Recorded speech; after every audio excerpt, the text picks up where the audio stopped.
सके। कादिर खान मंदोखेल साहब, आपका और मुस्लिम लीग नून के दरमियान भी एक डिस्ट्रस्ट नजर आता है, मुस्लिम लीग नून और पाकिस्तान तहरीक इंसाफ के दरमियान भी एक डिस्ट्रस्ट नजर आता है। इस डिस्ट्रस्ट को इसको खत्म किस तरह किया जा सकता है? ये मंसूर अली खान साहब आपको फिक्र ना करें, 6 नवंबर जो डेड लाइन है 90 डेज का, ये जैसे गुजरता जाएगा सब सियासी पार्टियों को अकल भी आएगी और उनकी आपस में मोहब्बतें जो ना वो भी मजीद बढ़ती रहेगी। अच्छा, शोएब शाहीन साहब ने बड़ी खूबसूरत बातें की है, लेकिन काश ये 2018 का इलेक्शन के बाद जब मेरे चेयरमैन बिलावल भुट्टो साहब ने असम्बली के फ्लोर पे कहा इमरान खान कदम बढ़ाओ हम तुम्हारे साथ है, शहबाज शरीफ साहब ने कहा आइए मिसाक के मईशत पे बात करें, तो जवाब में क्या मिला? चोर डाकू। ये चोर डाकू मैं इनसे बात करूंगा। तो मैं समझ रहा हूँ चलो देर है दुरुस्त है, आने वाले इलेक्शन के लिए आने वाले जैसा हमने मिसाक की जमहूरियत पे साइन की है, तो मैं इसको भी देख रहा हूँ कि अनकरीब पीटीआई समेत तमाम पार्टियां एक बार फिर सर जोड़ के बैठेंगे और मिसाक के जमहूरियत के ऊपर ये बात करेंगे। इलेक्शन शफाफ होना चाहिए, फेयर होना चाहिए, विद इन टाइम होना चाहिए, इस पे तो किसी को एतराज नहीं है। लेकिन कादिर साहब एक और मसला स्टार्ट हो जाता है ना, कादिर साहब एक और मसला शुरू ये हो जाता है कि एक सियासी जमात दूसरे को कहती है वो जो आपने फलां काम किया था ना, पहले आप उसकी माफी मांगे, पहले आप कहें कि हाँ आपने गलत किया था। अगर हम इस पुराने जख्म कुरेदते रहेंगे तो फिर आगे किस तरह चलेंगे सर?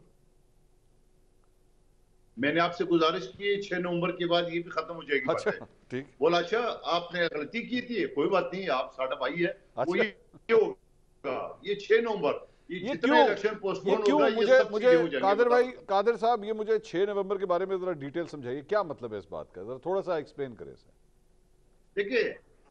देखिए सियासी पार्टियों को चाहिए इलेक्शन, यकीनन आवाम के दरमियान हम भी शोएब शाहीन साहब और अफनानुल्लाह साहब की पार्टी सब वर्कर काम कर रहे हैं। हाँ। अब जितना इलेक्शन डिले होगा और निगरान जो ना वो हुकूमत में बैठे रहेंगे तो हमारे आपस में जो फासले हैं वो यकीनन कम होते रहेंगे। और अभी देख रहे हैं, मैं तो पहली मर्तबा शोएब शाहीन साहब की को सुन रहा हूँ, इनकी पार्टी को सुन रहा हूँ कि इतनी ये मोहब्बतें बिखर रहे हैं, तो यही एक इस चीज की निशानी है कि इलेक्शन जितना डिले होगा हम भी यही बात करेंगे, लीग भी करेंगे, तमाम करेंगे। मैं समझ रहा हूँ ये एक खुशाइन बात है और इसके ऊपर बातचीत होनी चाहिए। और मैं बार बार ये कहता हूँ अफनानुल्लाह साहब उनकी पार्टी से कि इतना देर से नवाज शरीफ साहब क्यों आ रहे हैं, वो कल क्यों नहीं आ रहे, जितने जल्द आज, क्योंकि अगर वो 21 अक्टूबर को आएंगे तो पीछे बचते कितने दिन है।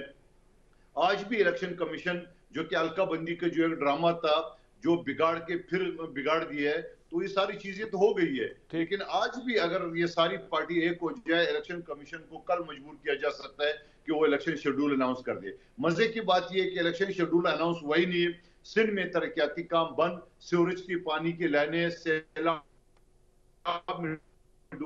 लोगों ट्रांसफर पोस्टिंग हर चीज उखाड़ बिगाड़ कर दी है। और फिर वो पंजाब में वो चीज नजर नहीं आ रही, इस्लामाबाद में वो चीज नजर नहीं आ रही, बलूचिस्तान पुख्तनख्वा में नजर नहीं आ रही। और फिर अगर पुख्तनख्वा के काबिने के ऊपर एतराज था तो उसके ऊपर इलेक्शन कमीशन ने 100 मोटो लेके सबको फारिग कर दिया है, मगर मरकज में क्यों नहीं किए?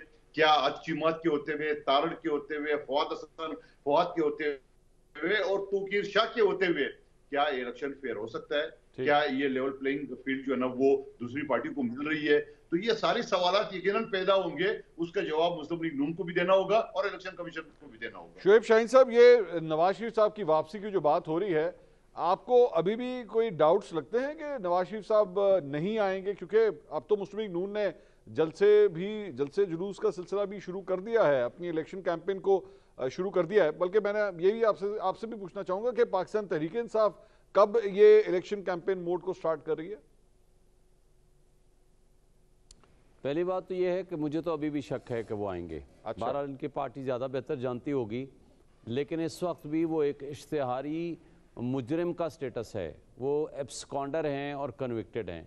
लेकिन जब तक अदालतें उनको रिलीफ नहीं देती, जो कि मुमकिन नहीं है, इसलिए कि जिसने मिसयूज़ ऑफ बेल की हो, पहले तो वो अपीलों को वो रेस्टोर करेंगे। अच्छा। वो जेल में जाएंगे, रेस्टोर कराएंगे, फिर ज़मानत के लिए अप्लाई करेंगे। ये डिस्क्रिशन है कोर्ट की। आम तौर पर जिसने मिसयूज़ ऑफ बेल की होती है उनको ज़मानत नहीं मिला करती, ये तो सेटल्ड लॉ है। ठीक है। अब ये क्या फैसले करती है कोर्ट, ये डिपेंड करता है। दूसरी बात, जो हमारी बात आप कर रहे हैं, हमारे तो लीडर्स और वर्कर्स को उठाया जा रहा है, उनको तो जलसे जुलूस की तो दूर की बात है, میں نے کہا نا کہ پورے پاکستان میں سب کو جلسے جلوس کرنے کی اجازت ہے. ہمارے ایک پی ٹی آئی نے کرک میں جلسہ کیا, سیدھی ان کو گولیاں ماری رینجرز نے اور پولیس نے, جس کے لیے آپ کے سامنے ہی ہے, سارے میڈیا کو پتہ ہے, ہم عدالتوں میں بھی گئے ہوئے ہیں. ہم نے الیکشن کمیشن سے بھی بات کی ہے, ہمارے لیڈرز کو کم سے کم جو لوگ اٹھائے گئے ہیں اگر ان کے خلاف کوئی مقدمہ ہے تو عدالت میں تو پیش کر دیں. 15 دفعہ ضمانتیں دی ہیں یا ڈسچارج کیے ہیں کیسز سے. ہمارے جو پریزیڈنٹ ہیں پرویز الہی صاحب, ان کو ابھی تک باہر نہیں آنے دیا گیا. عدالتوں نے یہ خود کہا کہ 5-5, 10-10 دفعہ ضمانتیں کے باوجود کہ جی آپ کی رہائی تب ملے گی جب آپ جا کر پریس کانفرنس کریں گے. اگر مسئلہ یہ ہے کہ الیکشن کمیشن کے کان اور آنکھ بند ہیں کہ جو یہ نہیں دیکھ رہے کہ یہاں کیا ہو رہا ہے, یہ لیول پلینگ فیلڈ یا فری اینڈ فیئر الیکشن کا ماحول جو دینا ہے وہ یا کیئر ٹیکر سیٹ اپ نے دینا ہے یا الیکشن کمیشن نے دینا ہے. اور اگر اس جبر اور خوف کی فضا میں آج یہ الیکشن ہوتے ہیں, مجھے بتائیں اس کی کریڈیبلٹی تو کیا اس کی حیثیت ہوگی. ہم تو کرنا چاہتے ہیں لیکن کم سے کم ہمیں ہمارے خلاف اگر کوئی مقدمہ ہے عدالت میں تو پیش کر دیں, وہ بھی نہیں کیا جا رہا. آج علی نواز اعوان کے بھائی کو اٹھایا, 7 مہینے بعد وہ آ گئے. آج آپ دیکھیں عمران ریاض کا آپ کا اپنا اینکر پرسن دیکھیں, آج جس حالت میں وہ واپس ملا ہے, خوشی کی بات ہے چلو آیا, لیکن یہ خوشی کی بات اس لیے نہیں ہے کہ آج ایک کے ساتھ ہوا ہے کل کسی اور کے ساتھ ہوگا. آج وہ فزیکلی اینڈ مینٹلی جس حالت میں ہے, مجھے بتائیں کہ کیا یہ انسانوں والا سلوک اس کے ساتھ ہوا ہے. اور کہا جاتا رہا کہ جناب وہ دیکھیں کسٹڈی میں تھا نا, وہاں سے کہتے ہیں جی دوستوں کے ساتھ چلا گیا. کسٹڈی سے ایک بندہ غائب ہوتا ہے تو ذمہ داری کس کی ہے؟ ظاہر اس پولیس کی ہے, ان اداروں کی ہے جن کی کسٹڈی میں تھا. کوشچن یہ ہے کہ ہمارے لیے تو سب سے مشکل بات یہ ہے کہ ہمارے تو بنیادی حقوق معطل کیے ہوئے ہیں, اور ہمارے تو فری اینڈ فیئر الیکشن کا ماحول تو دور کی بات ہے. ہم یہ کہتے ہیں کہ ہمیں کم سے کم آزادی کے ساتھ ہمارے بندوں کو عدالت میں تو پیش کر دو, ہم عدالتوں سے ضمانت کرائیں, ہم عدالتوں میں اپنے مقدمات لڑیں. وہ نہیں کر رہے. تو اس طرح کے حالات میں یہ الیکشن جو ہے یہ اتنے مشکوک کر دیے جائیں گے جس کا نقصان ان دی لانگ رن ہمارے ملک کو ہوگا. ایک پولیٹیکل پارٹی کو کسی طرح سے ہٹا دیں گے پروسیس سے, لیکن آگے ملک کیسے چلے گا؟ پوائنٹ آ گیا سر. عفنان صاحب, ووٹ کو عزت دینے کی بات ہو رہی ہے, ووٹ کو عزت دینے کا نعرہ لگایا آپ لوگوں نے. آج پاکستان تحریک انصاف کے ساتھ یہ ہو رہا ہے, ایک جمہوری جماعت ایک دوسری جمہوری جماعت کو سپورٹ تو کرے یہاں پہ, کم از کم یہاں پہ تو آپ کو ان کے لیے آواز بلند کرنی چاہیے.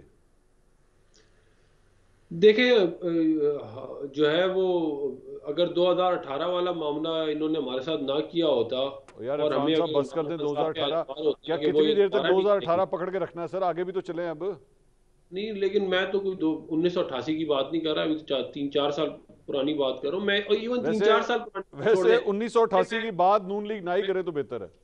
میں بات کرتا ہوں آج سے چند ماہ پہلے کی, جس میں انہوں نے کہا کہ جی مجھے جب تک جو ہے وہ الیکشن کرائے جائیں جب تک مجھے 2/3 اکثریت نہ مل جائے, اگر میں الیکشن آ رہا میں دوبارہ کہوں گا کہ الیکشن کرائے. بھائی جب ایک بندہ کی کیفیت جو ہے وہ ذہنی یہ ہے کہ وہ یہ کہتا ہے کہ میں وزیر اعظم بن جاؤں جیسے مرضی بن جاؤں, اس سے آپ یہ کہہ رہے ہیں کہ ہم سپورٹ کریں.